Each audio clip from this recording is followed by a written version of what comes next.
Hello everyone, खम्मा खनीसा, welcome back to my new vlog. आप सभी लोगों का मेरे चैनल में स्वागत है। आई होप फ्रेंड्स आप बहुत अच्छे से तैयारी कर रहे होंगे, पूरा मन लगाकर तैयारी कर रहे होंगे, ऐसी मैं आपसे उम्मीद करती हूँ।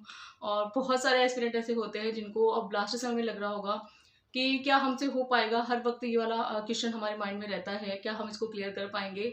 तो मैं आपसे कहना चाहती हूँ, हाँ, हम इसे बिल्कुल क्लियर कर पाएंगे।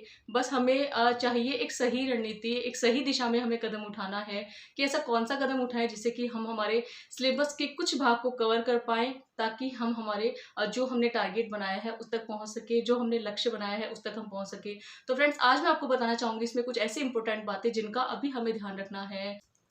तो फ्रेंड्स, बहुत सारे एस्पिरेंट के मन में आता है कि ऐसा टॉपर्स जो होते हैं वो ऐसी कौन सी रणनीति अपनाते हैं, ऐसे कौन सा इनका तरीका होता है जिससे कि वो आसानी से अपना सिलेक्शन ले लेते हैं, ऐसे किस तरह से वो स्टडी करते हैं कि उनका सिलेक्शन तक पहुंचना बहुत ही आसान हो जाता है उनके लिए। और एक दूसरा जो देखने वाला इंसान होता है वो बहुत सोचता रह जाता है कि हाँ, इस टॉपर्स ने कैसे पढ़ाई की होगी, या ये टॉपर्स जो होते हैं वो किस तरह से पढ़ाई करते हैं, कैसे क्या इनका रूल्स अपनाते हैं, कौन से रूल्स ये फॉलो करते हैं। ऐसी बहुत सारी बातें ऐसे कुछ एस्पिरेंट्स के मन में आती होगी और आनी भी चाहिए, क्योंकि हम भी क्या है, किसी और को देखकर ही सीखते हैं। अगर हमें लगता है कि हाँ, ऐसे समय में टॉपर्स की क्या रणनीति स्ट्रेटेजी हो सकती है जो हम भी अपना ले अपनी लाइफ में, तो फ्रेंड्स ऐसी कुछ बातें हैं जो आपके साथ में मैं शेयर करना चाहती हूँ। पहले मैं आपको बताना चाहूंगी कि हमें क्या है, टॉपर्स क्या करते हैं उनके बारे में आपको बताती हूँ। सबसे पहले एक्चुअली में क्या होता है, जो पूरा सिलेबस होता है ना, वो हमको नहीं पढ़ना होता है। कुछ एस्पिरेंट होते हैं वो पूरा सिलेबस लेकर बैठ जाते हैं कि हाँ, ये टॉपिक भी करना है, ये टॉपिक भी करना है, ये टॉपिक भी करना है। सबसे पहले टॉपर्स के बारे में कहूँ या फिर आपको कुछ इंपॉर्टेंट्स बातें बताऊँ, तो मैं आपको यही कहना चाहूंगी, हमें थोड़ा भ्रमित नहीं होना है, किसी पर भी अब ध्यान नहीं देना है। सबसे पहले हमें यही सोचना है कि हमारे लिए कौन सा जो मैटर है वो ज़्यादा बेस्ट है, कौन से टॉपिक्स ऐसे हैं जो एग्जाम के हिसाब से इम्पोर्टेंट हैं, और ऐसी कौन से टॉपिक हम पढ़े जिससे कि हम एग्जाम में अच्छे से एग्जाम को क्लियर कर सके।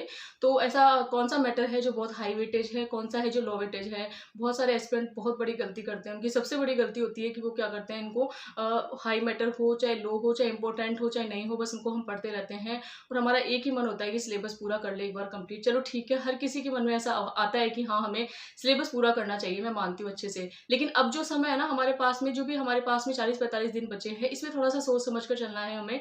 आपको हर समय मैं क्यों ये कहती रहती हूँ, वो कहते हैं ना कि हाँ, हर वक्त आपको सावधान होने के लिए इसीलिए बोलती हूँ कि अब हमें लास्ट समय में गलती नहीं करनी है। जिसने जो भी मैटर पढ़ा वो सही है। टॉपर्स यही करते हैं, वो इस तरह की गलती नहीं करते हैं, पूरे सिलेबस के पीछे नहीं भागते हैं। वो एक्चुअली में उन्हें अच्छे से पता होता है कि 20% तो ऐसे क्वेश्चन आते हैं जो किसी को नहीं आते हैं। ये चीज आपको भी समझनी है अब, कि 100 में से 20% तो ऐसे क्वेश्चन आएंगे जो किसी को भी नहीं आएंगे। वो बहुत हाई लेवल के होते हैं जिसको कोई भी एस्पिरेंट नहीं कर सकता है।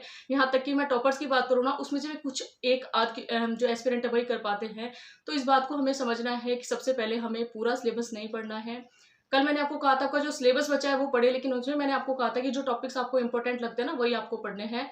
और अपने सिलेबस को आप इतने अच्छे तरह से रेडी करो, अपने जो टॉपिक्स होते हैं उनको इतने अच्छे से रेडी करो, जो भी आप पढ़ रहे हो ना उसको हमें इतने अच्छे से तैयार करना है कि खुद को मन में लगे कि हाँ, इससे क्वेश्चन कैसा भी बने, किसी भी तरह से क्वेश्चन बने, एग्जाम में बाहर नहीं आएगा। इस तरह से आपको सोचना है।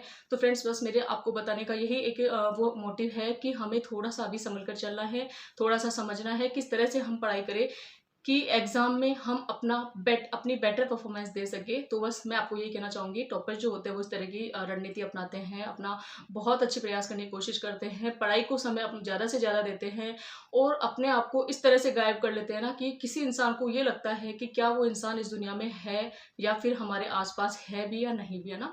तो इस तरह से आपको करना है। थोड़े दिन अगर हम गायब होकर पढ़ाई करने लग जाएंगे ना, किसी का कुछ भी नहीं जाएगा। वो कहते हैं ना कि अगर हम सिलेक्शन ले लेंगे तब तो वो भीड़ इकट्ठा हो जाती है कि हाँ, हमें पता है ये बहुत मेहनत करता था, बहुत मेहनत करती थी, ऐसे बातें उठने लग जाएगी, ऐसे सवाल उठने लग जाएंगे। लेकिन एक बात आप ध्यान रखना, जब जब इस तरह के सवाल नहीं उठेंगे और अगर सिलेक्शन नहीं हुआ ना, तो इसी तरह के सवाल उठेंगे कि पता नहीं कितना टाइम खराब किया है, पता नहीं पढ़ाई भी करता होगा या करती होगी या नहीं करता होगा, नहीं करती होगी, बस सिर्फ किताबों को लेके बैठे रहते हैं। तो ऐसे ठीक है, हमें हर तरह से खुद को तैयार रखना है, खुद का हमें बेटर परफॉर्मेंस हमें देनी है। तो इसलिए मैं कहती हूँ, अपने आसपास जो भी माहौल होता है ना, वो तो जिस तरह की हमारी रिजल्ट होता है ना उस तरह से माहौल बन जाता है। तो हमें किसी भी इंसान की परवाह नहीं करनी है, लोगों की परवाह नहीं करनी है, सिर्फ खुद पर ध्यान देना है कि हाँ, हम ऐसा क्या तरीका अपनाएं कि अभी लास्ट टाइम में हम बहुत स्मार्ट तरीके से पढ़ सके। तो फ्रेंड्स, ये वाली रणनीति भी आपको अपनानी है जो आपको मैं बता रही हूँ।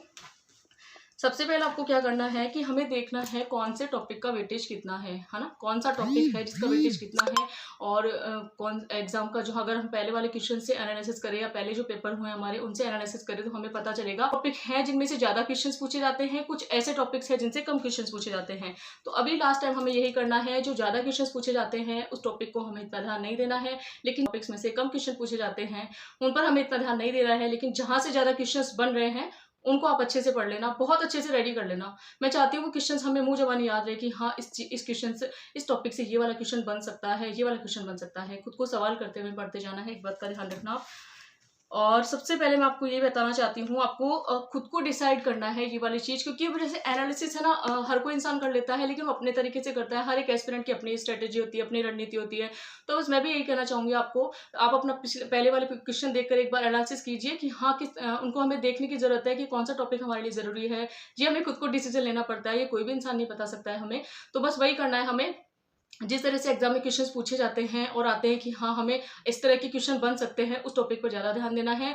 हमें सिर्फ 80% पर ही ध्यान देना है। आप अच्छे से ध्यान रखना, इस गलती में मत रह जाना कि पूरे 100% के पीछे भागते रहो और हमसे 80% भी छूट जाए। तो हमें वो नहीं करना है। हमें एक स्मार्ट रणनीति अपनानी है, अच्छे से पढ़ते जाना है, पढ़ाई में ज़्यादा टाइम लगाना है और खुद को थोड़ा सा संभाल कर रखना है, अपने स्वास्थ्य का ध्यान रखना है। टॉपर्स की जो आपको अगर रणनीति मैं बताऊँ ना, तो बस वही यही करते हैं, थोड़ा सा अपने आप को अकेला करके सिर्फ पढ़ाई पर ध्यान देते हैं, लोगों पर ध्यान नहीं देते हैं। खुद का जो भी उनका सिलेबस, जो उनका एक टारगेट होता है कि हाँ हमने इसको कवर किया है। तो फ्रेंड्स आज हमारे टारगेट का है पहला दिन, क्योंकि लास्ट के 21 मई से लेके और 31 मई तक हमारा टारगेट है। तो आज हमारे टारगेट का पहला दिन है और मैंने इसको कंटिन्यू बनाकर रखा हुआ है कंसिस्टेंसी से। तो आपसे उम्मीद करती हूँ आप भी मेरे साथ में कंसिस्टेंसी से ही टारगेट को अपनाएंगे और आपका जो भी सिलेबस बचा हुआ है ना, जो टॉपिक्स बचे हुए हैं उनको कवर करने में लग जाइए। नहीं ध्यान देना हमें किसी पर भी कि हमें बहुत कुछ पढ़ना है, लेकिन सही तरीके से पढ़ना है और सही रणनीति के साथ में पढ़ना है। और फ्रेंड्स ये सारी बातें बताने का मेरा एक ही मोटिव है, क्योंकि अभी हमारे पास में समय बहुत कम है, ज़्यादा समय नहीं है हमारे पास में। जो तरीका हमें अपनाने में सही लगता है ना, मुझसे अपनाएंगे। तो बस कुछ ऐसे टॉपिक्स पढ़ेंगे जिनसे एग्जाम में ज़्यादा क्वेश्चंस पूछे जाते हैं, वो सब्जेक्ट तैयार करेंगे जो हमें बहुत अच्छे से आते हैं, और उन जो सब्जेक्ट हमें हमारे वीक है ना उनको थोड़ा सा स्ट्रॉन्ग करेंगे, और जो स्ट्रॉन्ग है उनको और भी ज़्यादा स्ट्रॉन्ग करेंगे। बस यही अभी करना है। और जो भी मोस्ट मैटर वाले टॉपिक्स होते हैं, बातें होती हैं, उनको हमें पढ़ते जाना है। साथ ही हमें स्कोर तक भी पहुँचना है, जो भी हमारा स्कोर है उस तक हमें पहुँचना है। कैसे भी करके हमें हमारी पढ़ाई को कंटिन्यू बनाए रखना है, कंसिस्टेंसी को मत तोड़ना किसी भी वजह से।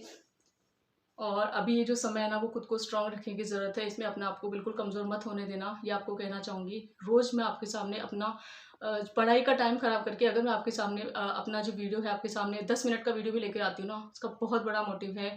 हमारा छोटा सा परिवार है, छोटी सी यूट्यूब फैमिली है।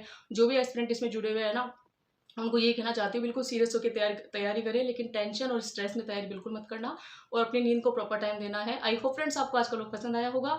पसंद आया हो, चैनल पर नए हो तो चैनल को लाइक, शेयर एंड सब्सक्राइब कीजिए। Thanks for watching.